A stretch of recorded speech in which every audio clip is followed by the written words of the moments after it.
नमस्ते दोस्तों दोस्तों दोस्तों कहते हैं कि आपका मस्तिष्क आपके शरीर के एक एक अंग को प्रभावित करता है।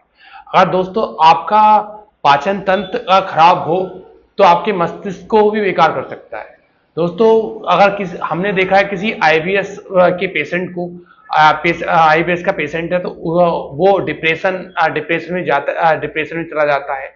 और दोस्तों हमारा पाचन तंत्र बिगड़ा हुआ है तो हमारे मस्तिष्क बेकार हो जाता है और हम बहुत बुरे डिप्रेशन के शिकार बन जाते हैं।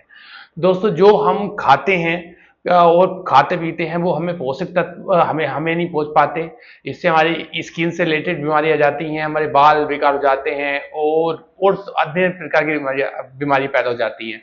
और जो सहरा जो खेल है हमारे जो बीमारियों का कारण है वो है हमारे पाचन तंत्र। अगर हमारा पाचन तंत्र अच्छा है, वो हमारे सारे पोषक तत्व हमें मिल पा रहे हैं तो हमें कोई बीमारी नहीं होती। तो अगर हमारा पाचन तंत्र बिगड़ा हुआ है तो हम उसे सुधारने की अभ्यास करेंगे। आज ऐसे ही हम कुछ योग अभ्यास बताने वाले हैं जिसका नाम है, आसन का नाम है मंडूकासन। तो दोस्तों ये मंडूकासन ऐसा आसन है जो कितनी भयंकर कब्ज हो, आपकी पाचन तंत्र बिगड़ा हुआ हो, आपका खाना अच्छा डाइजेस्ट नहीं हो रहा हो, तो उसके लिए काफी रामबाण आसन कहलाया जाता है। तो दोस्तों इसे सही तरीके से हम करना सीखेंगे। आसन तो सभी करते हैं मगर थोड़ा तरीका सही होना चाहिए और जितना हम तरीका सही करेंगे उतना ही हमारा आसन ज़्यादा बेनिफिट देगा। तो दोस्तों इस अभ्यास से जो हम अब करने वाले हैं मंडूकासन, तो इसमें हम इस प्रकार से एक हम वज्र आसन में बैठेंगे, इसे वज्र नाड़ी बोलते हैं। तो वज्र आसन में दोस्तों तो जो हम बैठते हैं तो जो हमारी वज्र नाड़ी होती है और जो अपान वायु होती है, समान वायु होती है, तो उन पे काम करती है और हमारे स्टमक पे अच्छा काम करती है। तो अब इसमें क्या होता है दोस्तों कि हम इस अवस्था में बैठे हैं तो इसमें भी थोड़ा सा लॉजिक है। तो जो आप बैठते हैं तो आप अपने एडियो पे बैठते हैं इस प्रकार से, तो ऐसे बैठना थोड़ा गलत है और आप बैठे थोड़ा सा इस तरीके से बैठे, इस तरीके से। तो जो हम ऐसे इस तरीके से बैठ रहे हैं तो हमारी पिंडलियों में जो होती है, हमारी एक पेट के लिए हमारे पाचन तंत्र की कुछ नाड़ियां होती हैं और जिन पे दबाव पड़ता है और वो हमारे पिंडलियों में पाचन तंत्र पे काम करती है। तो ये एक सही तरीका है, सही डायरेक्शन है। आप जिन्हें वो ऐसे नहीं बैठ सकते, तो जिन्हें नी पेन है तो वो ऐसे तो नहीं बैठ सकते, तो उनके लिए एक तकिया लेंगे, पिलो लेंगे और इस प्रकार ऐसे यहाँ पे बैठ कर देंगे, क्योंकि उनके एंगल पे जोर ना पड़े, उनके इस वाले एरिया में जोर ना पड़े, तो हमें उनका भी ध्यान रखना बहुत जरूरी है। और अगर आपके एंगल पे जोर आ रहा है, यहाँ इस वाले टोस पे जोर आ रहा है अपनी, तो हम इसके लिए एक तोवल लेंगे और तोवल कुछ इस प्रकार अपने एंगल के नीचे रखेंगे। तो जो इस प्रकार से जोर आ रहा है तो वो एंगल पे जोर नहीं आएगा आपके, और तो वो आप आराम से इस अभ्यास में बैठ सकते हैं। तो ये एक विशेष रूप से बात रही। और आपको ऐसे नहीं इस प्रकार बैठना है और कुछ इस प्रकार नहीं बैठना है, ऐसे नहीं बैठना। आप अपनी हिप्स अपने इस पे एरियो पे टिकाए, तो ये भी गलत है, ठीक है। मेन हमें ऐसे इस प्रकार बैठना है, इस प्रकार से, तो ताकि ये वाला हमारा पिंडली वाला एरिया और ये वाला एरिया बिल्कुल एक दूसरे से टच हो रहा है, वो एक दूसरे की जो हमारी अंडरस्टैंड वाली मसल्स हैं, नाड़ियां हैं, वो एक दूसरे से भिड़ लेंगे। तो ये विशेष रूप से आपको ध्यान रखना है। अब दूसरा हमें जो बात करनी है, जब मंडूकासन करते हैं तो हमें एक पोस्चर, जब मंडूकासन हम करते हैं तो आप ऐसे करके कर जाते हो इस तरीके से, तो हमें ये नहीं करना है। हमारा शरीर एक्टिव रहेगा और बिल्कुल ऐसे नहीं रहेगा, ऐसे नहीं रहेगा, इस तरीके से रहेगा। जब हम मंडूकासन करते हैं तो हम इस प्रकार, हमें पूरा एक्टिव रहना है, दबाव हमारा पूरा रखना है। तो इस प्रकार से हमें ऐसे रहना है, इस प्रकार से। आप नीचे देख सकते हो, कोई दिक्कत नहीं है, आप सामने देख सकते हो, कोई दिक्कत नहीं है। आपके हाथ ऐसे नहीं रहेंगे और आपकी फेस ऐसे नहीं रहेगा, इस प्रकार नहीं रहेगा, ऐसे रहेगा, पूरा दबाव हमारे पेट पर रहेगा, ठीक है। विशेष रूप से बात ध्यान रखनी है आपको। तो और मंडूकासन हम कैसे करेंगे, तो अपने एक अंगूठे को बंद करेंगे और इस तरह की मुट्ठी बंद करेंगे, ठीक है।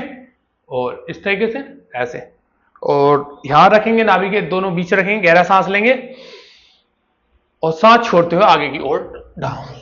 चलो हो जाएंगे।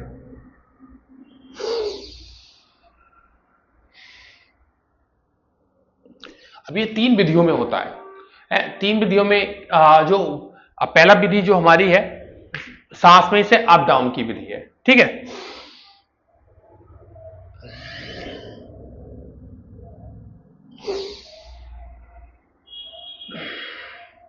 सांस लेंगे, सांस छोड़ते आगे जाएंगे, फिर से सांस लेंगे, सांस छोड़ते आगे जाएंगे।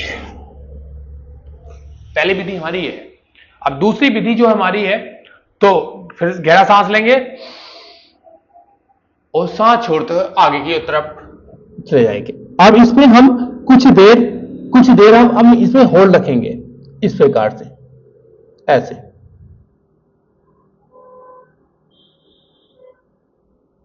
आप सांस लेते रहेंगे, सांस छोड़ते रहेंगे, तो आपका ये विशेष रूप से आपको ध्यान रखना है। पूरा दबाव हमारे पेट पर रहेगा और बिल्कुल हम एक्टिव रहेंगे, और इस प्रकार से आप सो जाएंगे। जिन्हें मधुमेह है, डायबिटीज है, उनके लिए तो रामबाण अभ्यास है ये, क्योंकि इससे हमारी इंसुलिन एक्टिव होती है, और इससे हमारे इंसुलिन पर दबाव जाता है तो हमारी इंसुलिन बनने चालू होती है।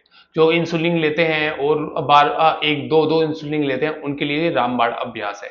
और अब दूसरा जो जिन्हें डायबिटीज है, तो अपने लेफ्ट हथेली को यहाँ रखेंगे, अपने नाभि पे रखेंगे, फिर दूसरे को यहाँ रखेंगे, गहरा सांस लेंगे और सांस छोड़ते आगे की ओर डाउन हो जाएंगे। इसमें भी हम, इस विधि में भी हम होल्ड का अभ्यास करेंगे।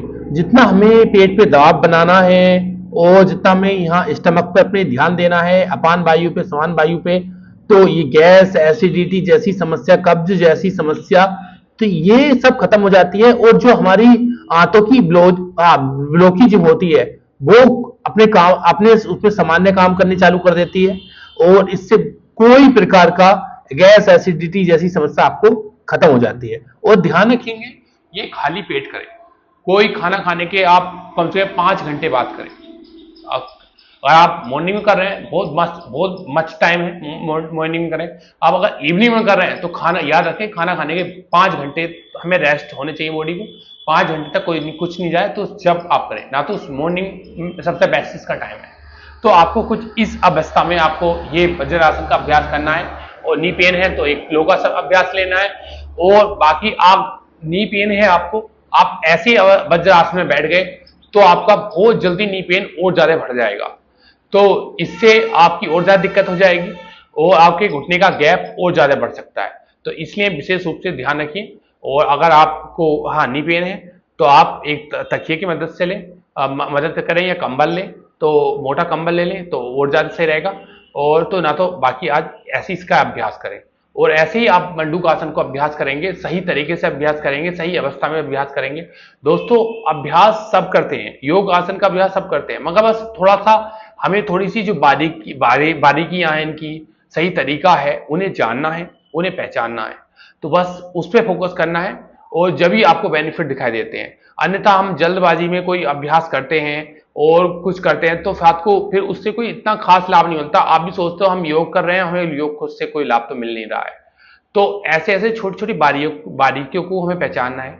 आसान बहुत है मंडूकासन, कोई इतना बड़ा आसन नहीं है, मगर हमें जो इसकी ध्यान है, कुछ विधियां हैं हमारे ऋषि मुनियों ने बताई हैं, तो उन पे हमें अमल करना है, और फिर हमें इस अभ्यास को के हमें बेनिफिट देखने हैं। तो ऐसे ही ये मंडूकासन करते रहिए, अपनी गैस, एसिडिटी, मधुमेह, डायबिटीज जैसी इन समस्या से आपको मुक्ति मिलेगी, और आपका पाचन तंत्र बहुत एक नए बच्चे की तरह होगा, और खाना खाए पिए आपका बहुत अच्छी तरीके से पचेगा, और खाए पिए आपका लगेगा भी। तो ऐसे योग करते रहिए, स्वस्थ रहिए। धन्यवाद।